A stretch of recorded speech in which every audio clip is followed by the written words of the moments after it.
Greetings to all. I'm Krishna M, Assistant Professor from the Department of Renal Dialysis Technology, Yenepoya School of Allied Health Sciences. Today, I will be discussing about the normal kidney functions which we can replace by doing dialysis. At the end of the sessions, the attendees will be able to list the various functions of the kidney and differentiate the renal functions which we can replace by doing dialysis. As we all know, we have a pair of kidneys which are bean-shaped organs located deep in the abdomen, just below the rib cage on either side of the spine. And the major function of the kidneys is to filter blood. Daily, our kidneys are filtering around 200 quarts of fluid. Not only the filtration of blood, kidneys having some other major roles in our body, which include acid-base balancing, water removal, erythropoiesis or erythropoietin production, toxin removal, blood pressure control, electrolyte balancing, and vitamin D activation. For the better remembrance, we can use the term A wet bed, where A stands for the acid-base balancing, W water removal, E erythropoiesis or erythropoietin production, T toxin removal, B blood pressure control, E electrolyte balancing, and vitamin D activation. As I said, the major function of our kidney to filter the blood. For that, thousands of nephrons are working continuously in our kidney. So in our nephron, glomerulus is filtering the blood, which is called as glomerular filtration. And after filtration, the filtrate will be entering to the tubule, where the fluid and solute which we need in our body will be reabsorbed to the blood, and this process is called tubular reabsorption. Once after this reabsorption, the unwanted things which is there in the blood will be secreted to the filtrate, and this process is called tubular secretion, and after the secretion, the filtrate will be excreted. Moving to the second part of the topic, dialysis. Dialysis is the procedure to remove excess waste and fluid which is there in the renal failure patient's blood. So it is of two types, hemodialysis and peritoneal dialysis.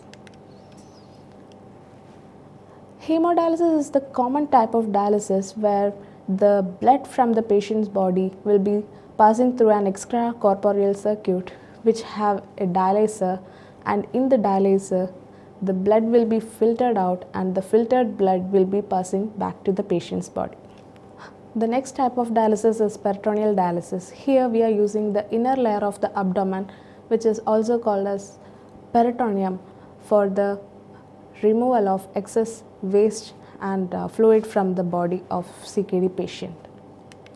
For this, we will be inserting a PD catheter into the peritoneum, so that we can fill the dialysate solution, and this solution will be staying inside the abdomen for 60 to 80 minutes, and after that, through this catheter we can drain the fluid out. The major principles of this dialysis procedure include: first one, diffusion, where the solute molecules will be moving from a higher concentration area to a lower concentration area through a semi-permeable membrane till it achieves the equilibrium. The next one is ultrafiltration, where the help of a pressure gradient fluid will be filtered out. And while this ultrafiltration is happening, when the fluid is removed, along with this fluid, some amount of solutes will be dragged out. It is called solvent drag or convection. The last one is adsorption, where the molecules will be adhering to the surface or the interior of the membrane. Many people assume that all the kidney functions we can replace by doing dialysis, but it is partially true. The primary job of our kidney is to filter the excess amount of fluid and waste from our bloodstream. This we can replace by doing dialysis, but another functions like production of hormones and regulating blood pressure, these we cannot completely do by doing dialysis. Moving to the first function, acid-base balancing. Kidney helps in the acid-base balancing by reabsorption of bicarbonate and secretion and excretion of H+ from our bloodstream. It also helps in the excretion of metabolic acids like lactic acid, phosphoric acid, and ammonium ions from our bloodstream. While doing dialysis, the bicarbonate from the dialysate will be diffusing to the patient's blood to correct the metabolic acidosis. Simultaneously, the accumulated hydrogen and these tritable acids will be diffusing to the dialysate so that we can remove it from the bloodstream. Moving to the next function, water balancing. Here, the kidneys are playing a major role in the balancing of water by regulating the sodium and fluid level in the blood. For this, we need few hormones like renin, angiotensin, aldosterone, and antidiuretic hormone. When a person is having fluid overload, ADH, which is produced from the hypothalamus and secreted by the pituitary gland, will decrease and urine output will increase. So that more amount of fluid will be excreted through urine. Also, when a person is having less amount of fluid in their body, ADH will increases so that the water will be reabsorbed and it can be preserved. Coming to the renin, angiotensin, aldosterone system, when the body is having less amount of fluid and sodium, the renin will be produced from the kidney and angiotensinogen is produced from the liver. This renin acts on this angiotensinogen to convert it to angiotensin 1. Now, lungs will be producing angiotensin converting enzyme which can convert this angiotensin 1 to angiotensin 2. And this angiotensin 2 stimulates the adrenal gland to produce aldosterone. And this aldosterone helps in the sodium and water reabsorption from the kidney. Coming to the dialysis, when a person is undergoing dialysis, the ultrafiltration during dialysis helps in the removal of excess fluid from the patient's body. And in PD, the osmotic agent promotes the ultrafiltration. Moving to the next function, electrolyte balancing. The kidney is managing the electrolytes in the renal tubules. For balancing the sodium, our body or kidney needs antidiuretic hormone, renin, angiotensin, aldosterone system, and atrial natriuretic peptide. When our body is having more amount of sodium, ADH or antidiuretic hormone will increase and urine output will decrease so that the fluid can be preserved and it can dilute the sodium level in our blood. When our body is having less amount of sodium, ADH will decrease and urine output will increase so that more amount of fluid will be excreted through urine and sodium can be balanced. When our blood is having less sodium level, renin will be released from the kidney and it activates the renin angiotensin aldosterone system, and aldosterone helps in the retention of fluid and sodium so that more amount of sodium and water can be preserved. And whenever our body is having more amount of sodium and water, atrial natriuretic peptide will be released and this will decrease the aldosterone and antidiuretic hormone level so that more amount of sodium and water will be excreted through urine. Moving to the next electrolyte, potassium. So aldosterone is taking a main part in the potassium balancing. When our body is having more amount of potassium, aldosterone level will increase so that more amount of potassium will be excreted through urine.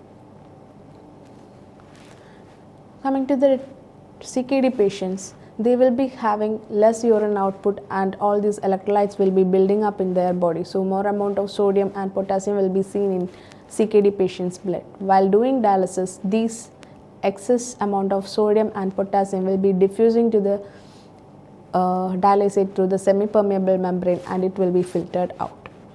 Moving to the next electrolyte, calcium. Calcium has so many major roles in our body, and the balancing of calcium is done by the reabsorption of phosphorus and depending on the serum calcium level and PTH level. Whenever our body is having more amount of calcium, calcitonin from the thyroid gland will be secreted and the excess calcium in the serum or blood will be depositing to the osteoblasts, which is the bone cells, as well as it decreases the intestinal absorption of calcium and increases the urine excretion of calcium. And when the body is having less amount of calcium, parathyroid hormone, which is produced from the parathyroid gland, will increase, and it helps in the release of calcium ions from the osteoclast, which is also called the bone cells, and it also promotes the intestinal absorption and urinary preservation or reabsorption of calcium. In our body, the chloride, magnesium and phosphate level are balanced by the serum level. So when there is an increase in these electrolytes, the excess amount of electrolytes will be filtered and it will be excreted through urine. And when there is a decrease in these chloride, magnesium and phosphate in the blood, it will be reabsorbed in the kidney and will be entering to the blood, so that we can manage the balancing. While doing dialysis, as the CKD patients are having excess amount of calcium, chloride, magnesium and phosphate due to decreased urine output, all these electrolytes will be diffusing to the dialysate through the semi-permeable membrane and it will be filtered out. Moving to the next function of the kidney, toxin removal. Our kidney helps in eliminating the metabolic waste products such as urea, uric acid and creatinine. And also, some drugs are metabolized in the kidney and are excreted through urine. So for this, glomerular filtration and tubular secretion are helping in the filtration of these toxins, and these will be excreted through urine.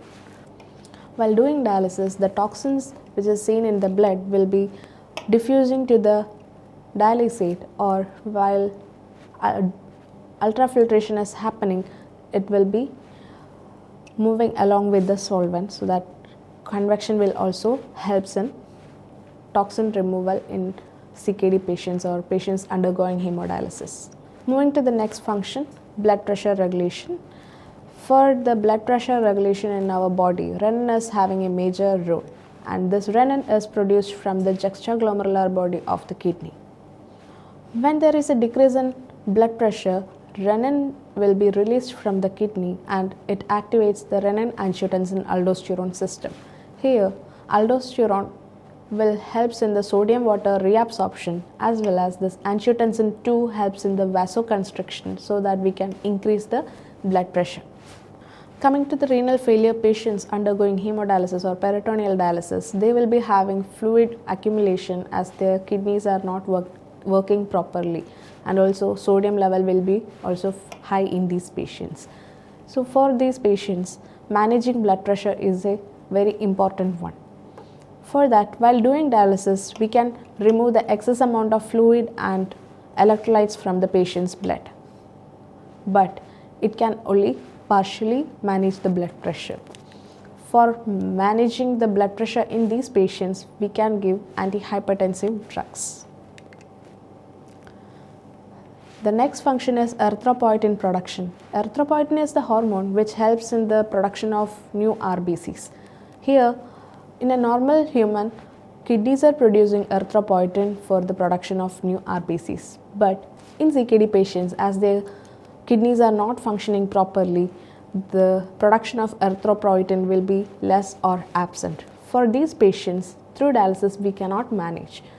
For that, we are giving recombinant human erythropoietin administration as a supplementation.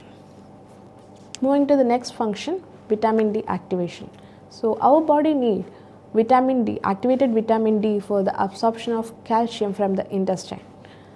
For this, we will get the vitamin D from the sunlight and through some food, and this inactive vitamin D will be converted to calcidiol in the liver, and this calcidiol will be converted to calcitriol in the kidney, which is the active form of vitamin D.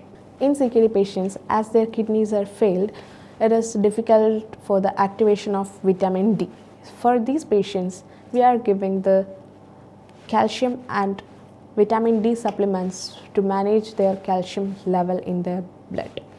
As a summary, Our kidneys are having a major role in our body, which include acid-base balancing, electrolyte balancing, blood pressure regulation, toxin removal, production of hormones like erythropoietin and renin, and vitamin D activation. Among these, only some of the functions we can replace by doing dialysis, which include acid-base balancing, electrolyte balancing, and toxin removal, and partially blood pressure regulation.